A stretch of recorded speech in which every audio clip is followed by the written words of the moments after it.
Siyempre, sa ganito, gaya ng normal, mangingi ka kayo ng tulong.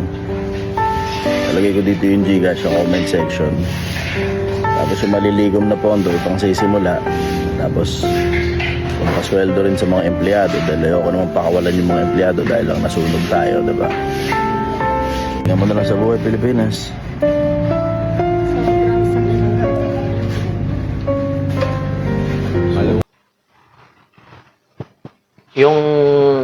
Yung akala ko, biro lang ang sinasabi ni Project 1M Ground Zero na hihingi siya ng tulong sa mga followers niya via GCash.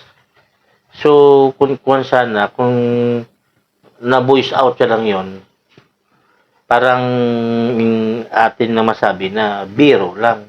Kaso lang nilagay sa comment section yung GCash number niya talaga. So ang pan ko dito, yung issue dito,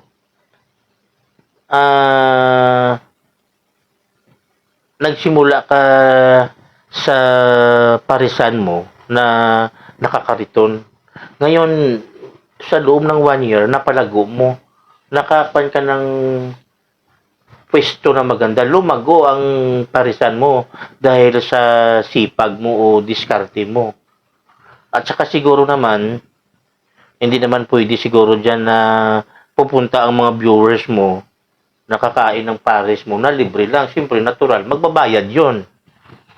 Pero, nung nagkaroon ka nito ng problema na nasunugan, yung hihingi ka ng tulong doon sa mga viewers mo via GCash. Parang pan kasi yan, boy eh. Parang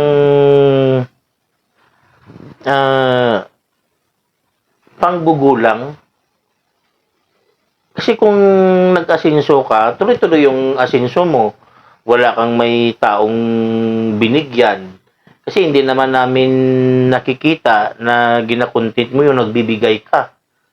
Pero pag magkaroon ka ng problema na ganyan nga na sunugan ka, isisend mo yung GCash mo para sindan ng sweldo sa mga tauhan mo. Tapos kung babangon ka uli, parang negative yun, boy. Hindi pwede yun sa akin. Parang nakakahiya yun. Depende na lang dyan sa mga nagbibigay nga talagang loyal sa'yo. Pero yung mga iba na nag-iisip, hindi maganda yan na maghihingi ka ng tulong kasi hindi ka naman humanity o Samaritan na para maghingi ka ng tulong via GCash para doon sa mga beneficiary mo. Kumikita ka eh. Yung kita mo, malamang, tinatago mo yan. Siguro, kahit nga 11 centavos dyan, piso yan, hindi mo pwede ipalabas yan, na iipon mo yan.